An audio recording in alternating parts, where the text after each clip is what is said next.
Hello guys, welcome to the class. Blue Lock manga ఎక్స్ప్లెనేషన్కి స్వాగతం. ఈ వీడియోలో వచ్చి బ్లాక్ చాప్టర్ 346 పార్ట్ 2 ఎక్స్ప్లెయిన్ చెబుతాం గైస్. ముందు చాప్టర్లో హ్యూరీ ఈసీకి పా చేస్తాడు, బట్ హ్యూగో ఇక్కడ హ్యూరీ పా చేస్తాడని తెలిసి ఈసీని బ్లాక్ చేస్తాడు. అయితే ఈసీకి మాత్రం ఇక్కడ నా గోల్ వచ్చి లక్ ఆఫ్ బ్యాటిల్లో నేను క్రష్ చేయడం, యూ డమాస్ అని ఎలా అయితే నైజీరియా గేమ్లో లాస్ట్ గోల్ని క్రియేట్ చేశాడో సేమ్ అదే గోల్ని క్రియేట్ చేస్తాడు. దాంతో హ్యూగో సర్ప్రైజ్ అయిపోయి హీ గాట్ మీ అని అంటాడు. ఈ చాప్టర్లో ఈసీకి గోల్ని స్కోర్ చేస్తాడా లేదా రిన్ గోల్ని స్కోర్ చేస్తాడా అని చూడబోతున్నాం. అయితే వీడియోని ఎక్స్ప్లెయిన్ చేసే ముందు నా వీడియోని లాస్ట్ వరకు చూసి నచ్చితే లైక్ చేసి మా ఛానల్ని సబ్స్క్రైబ్ చేసుకోండి గైస్. బట్ వీడియో నచ్చలేదంటే ఏ నచ్చలేదో కామెంట్లో చెప్పండి. నెక్స్ట్ టైం బెటర్గా చెప్పడానికి ట్రై చేస్తా. ఇక లేట్ చేయకుండా వీడియోని స్టార్ట్ చేద్దాం. ఇక లాస్ట్ చాప్టర్ ఎక్కడైతే ఎండ్ అయిపోయిందో అక్కడ నుంచి ఈ చాప్టర్ అనేది స్టార్ట్ అవుతుంది. ఇక హ్యూగో ఈసీని బ్లాక్ చేసి ఇక్కడ ఈసీకి బాల్ని ట్రాప్ చేస్తాడో లేదా బాల్ని రిసీవ్ చేసుకొని లెఫ్ట్కి వెళ్ళి గోల్ని షూట్ చేస్తాడో లేదా రైట్కి వెళ్ళి బాల్ని షూట్ చేస్తాడో తెలియదు. ఇది ఒక పర్ఫెక్ట్ 50-50 గ్యాంబుల్ డియాలని సిచ్యువేషన్ అనలైజ్ చేస్తూ ఉంటాడు. ఇంకో పక్క బాల్ ఈసీ వైపు వస్తూ ఉంటుంది. అప్పుడు ఈసీ హ్యూగోతో నువ్వు సూటబుల్ డెస్టినీ గురించి కంటిన్యూగా మాట్లాడుతూ ఉన్నావు, కానీ ఇక్కడ లక్కి సూటబుల్ డెస్టినీకి లేదా టాలెంట్కి ఒక్క రవ్వ కూడా సంబంధం లేదు. ఇక్కడ నేను నా ఫుట్బాల్ కెరీర్ మీద, నా డెస్టినీ మీద, అలాగే నా ఈగో మీద ఫుల్ బెట్ వేసి కరెంట్ నా ముందు ఉన్న బెస్ట్ ప్లేయర్ని అంటే నిన్ను డివోట్ చేసుకోవడానికి నేను వస్తున్నా అని చెప్తాడు. ఇక్కడ ఈసగి తన టార్గెట్ని కంప్లీట్గా లాక్ చేసుకొని తన మెటావిజన్ యాక్టివేట్ చేస్తాడు. అలాగే తన ఈగో ఆరాగా ఫామ్ అయ్యి బయటికి లీక్ అవుతూ ఉంటుంది. అయితే హ్యూగో ఇక్కడ ఈసీ మాటల్ని అలాగే ఈగోని చూసి కంప్లీట్గా షాక్ అయిపోతాడు. ఒకసారి తన ఫేస్ని చూడండి, ఒక జోకర్లా పెట్టి ఈసీ వచ్చి అంటే తనేనా ఇప్పుడున్న ఈసీ వచ్చి ముందుకన్నా చాలా డిఫరెంట్గా ఉన్నాడని హ్యూగో రియలైజ్ అవుతాడు. సో ఫైనల్లీ హ్యూగోకి ఈసీ ఏం చేయగలడో అర్థమైంది.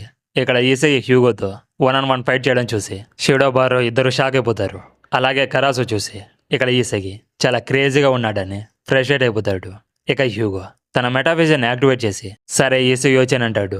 ఇక నెక్స్ట్ పేజ్లో హ్యూగో అండ్ ఈసగి డొమైన్ బ్యాటిల్కి ఇద్దరి చుట్టూ ఈసగి పజిల్ పీసెస్ అలాగే హ్యూగో మెషిన్ పార్ట్స్ ఫ్లయింగ్ అవుతూ ఉంటాయి. ఇక హ్యూగో ఈసగితో నీ రెబిలియన్ స్పిరిట్కి నేను రెస్పెక్ట్ ఇచ్చి నీతో లక్ బ్యాటిల్ని యాక్సెప్ట్ చేస్తున్నానంటాడు. ఇక బాల్ ఈసీకి కాళ్ళ దగ్గర ఉంటుంది. అలాగే బాల్ బ్యాక్ స్పిన్ అవడం కూడా చూసుకోవచ్చు. అప్పుడు హ్యూగో ఒకవేళ నేను ఈసీ బాల్ని ట్రాప్ చేసి తీసుకునేటప్పుడు రియాక్ట్ అవుదామని వెయిట్ చేస్తే నేను లేట్గా చేరుకోవచ్చని తన రోబోట్ ఆరాన్ని యాక్టివేట్ చేసి ఈసీ నెక్స్ట్ మూవ్ ఏంటని అనలైజ్ చేస్తూ ఉంటాడు. అలాగే ఈసీకి కూడా తన వైట్ హెయిర్ ఫామ్ని యాక్టివేట్ చేస్తాడు. ఇక మళ్ళీ ఒకసారి హ్యూగో వర్సెస్ ఈసీ ఫేస్ ఆఫ్ని చూడబోతున్నాం. ఇక హ్యూగో ఈసీ మూవ్స్ని అనలైజ్ చేస్తూ ఇప్పుడు నా మీద చీప్ రిస్క్ కానీ లేదా రీడింగ్ ప్లాన్స్ కానీ ఏమీ వర్క్ అవ్వవు. ఇప్పుడు ఈసీ బాల్ని తీసుకుని రైట్కి వెళ్తాడా లేదా లెఫ్ట్కి వెళ్తాడా ఏదో ఒక ఆప్షన్ను చూజ్ చేసుకొని టోటల్గా డెస్టినీ మీద గ్యాంబుల్ తీసుకోవాలని తన మనసులో అనుకుంటాడు. దాంతో మనం నెక్స్ట్ డబుల్ పేజ్లో ఈసీ హ్యూరీ కంప్లీట్గా లాక్ అయిపోయి ఒక అమేజింగ్ ప్యానల్ని చూస్తాం. ఒకసారి డబుల్ పేజ్ని చూడండి, చాలా క్రేజీగా ఉంది కదా. ఈ గేమ్లోనే ఇది one of the best panel. ఇక చాప్టర్లోకి వస్తే డబుల్ పేజ్లో లక్ పీస్ U20 గేమ్లో లాగా గ్రౌండ్లో ఫ్లయింగ్ అవుతూ ఉంటుంది.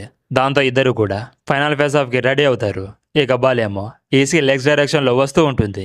ఇక నెక్స్ట్ డబుల్ పేజ్లో ఈసీ తన లెగ్స్తో నియో యుగోస్ లీగ్లో ఇంగ్లాండ్ వర్సెస్ ముంచెన్ మ్యాచ్లో నాగి ఎలా అయితే బాల్ని తన లెగ్తో ట్రాప్ చేశాడో సేమ్ అలా బాల్ని ట్రాప్ చేసి హ్యూగోకి ఆపోజిట్ డైరెక్షన్లో బాల్ని కిక్ చేస్తాడు. దాంతో హ్యూగోని మళ్ళీ ఇంకోసారి డిఫీట్ చేశాడు.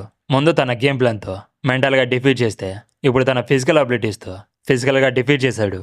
ఇక్కడ ఒక్కసారి హ్యూగో ఫేస్ని చూడండి, తను ఈసీని స్టాప్ చేయడంలో ఫెయిల్ అయిపోయాడని తనే నమ్మలేకపోతున్నాడు. ఇక హ్యూగో ఈసీని చూస్తూ తను లెఫ్ట్ సైడ్కి వెళ్ళిపోయాడు. నేను రాంగ్ డెసిషన్ని తీసుకున్నానా అని కంప్లీట్గా షాక్ అయిపోతాడు.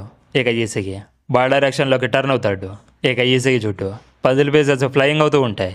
ఇక ఈసీకి టైంని వేస్ట్ చేయకుండా నేను గెలిచే హ్యూగో నా లక్కకి తల వంచని చెప్తాడు.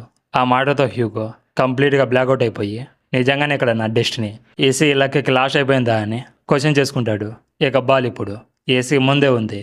ఇక ఈసీకి గోల్ చేయడం కోసము కంప్లీట్గా టర్న్ అయ్యి ప్రాపర్ పొజిషన్లోకి వస్తాడు. కానీ ఎక్కడి నుంచే రిన్ను తన డెస్ట్రాయర్ మోడ్తో సడన్గా అపియర్ అవుతాడు. ఇక రిన్ను తన నాలుకను బయట పెట్టి ఈసీ నుంచి బాల్ని తీసుకొని గోల్ని స్కోర్ చేయడం కోసము బాల్ దగ్గరికి వెళ్తూ ఉంటాడు. కానీ ఇక్కడ రిన్ను తన 14 డేస్ ట్రైనింగ్లో తన ఇంపల్స్ని కంట్రోల్ చేయడానికి ట్రైనింగ్ కూడా తీసుకున్నాడు. అలాగే నైజీరియా గేమ్లో తన నాలుకను బయట పెట్టకుండా తన డెస్ట్రాయర్ మోడ్ని యాక్టివేట్ చేశాడు. కానీ ఈ మ్యాచ్లో తన ప్రాక్టీస్ మొత్తాన్ని మర్చిపోయి మళ్ళీ ఫస్ట్కి వచ్చాడు. ఇంకో పక్క ఈసగి తను కంప్లీట్గా ఫోకస్తో గోల్ని స్కోర్ చేస్తూ ఉంటాడు.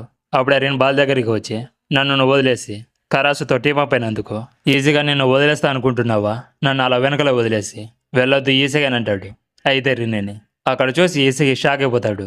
అలాగే హ్యూగో కూడా రిన్ని అక్కడ చూసి తన మైండ్ని కంప్లీట్గా లాస్ అయిపోయాడు. ఇక్కడ హ్యూగో ఐస్లో ఉంది షాక్ కాదు, భయం. రిన్నికి స్కేర్ అయిపోయాడు. ఇక రిన్ను తన ప్రిడేటర్ ఐస్ని యాక్టివేట్ చేసి ఈసీతో నిన్ను కంప్లీట్గా డెస్ట్రాయ్ చేస్తా అని చెప్తాడు. ఇక్కడ మనం బ్లూ లాక్లో నెంబర్ 1 ప్లేయర్స్ ఓన్ గోల్ని స్కోర్ చేయడం కోసం బాల్ని షూట్ చేయడానికి వెళ్తున్నారు.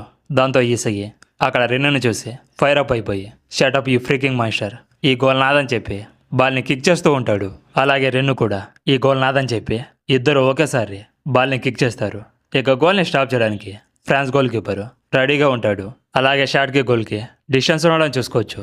అలాగే ఇక్కడ ఇంకా గేమ్ అయిపోలేదు. నియో ఈగోస్ట్ లీగ్లో చూసుకుంటే లోకి తన గాడ్ స్పీడ్ని యూజ్ చేసి కైజర్ గోల్ని స్టాప్ చేయడం చూస్తాం.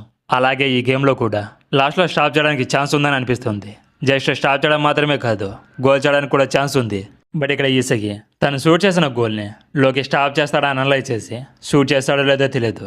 బట్ లోకి స్టాప్ చేసిన బాల్ ఒక ప్లేస్లో ల్యాండ్ అవుతుందని ఆ ఎగ్జాక్ట్ ప్లేస్లో ఉండి బాల్ని రిసీవ్ చేసుకొని U20 గేమ్లో లాస్ట్ గోల్ని స్కోర్ చేసినట్టు ఇప్పుడు కూడా చేస్తాడో లేదో ఇదంతా నెక్స్ట్ చాప్టర్లో చూద్దాం. ఇలా నెక్స్ట్ చాప్టర్ వచ్చి చాలా ఇంట్రెస్టింగ్గా ఉండబోతుంది. సో ఈ చాప్టర్ మీద మీ ఒపీనియన్ కామెంట్ సెక్షన్లో చెప్పండి. సో నెక్స్ట్ చాప్టర్ అయితే మామూలుగా ఉండదు. అలాగే ఈ వీడియోని ఎవరైతే లాస్ట్ వరకు చూసారో వాళ్ళందరికీ థ్యాంక్ యూ గైస్. ఇక నెక్స్ట్ వీడియోతో మళ్ళీ కలుద్దాం. అంతవరకు సెలవు తీసుకుంటూ మీ యానిమే రివ్యూస్ తెలుగు.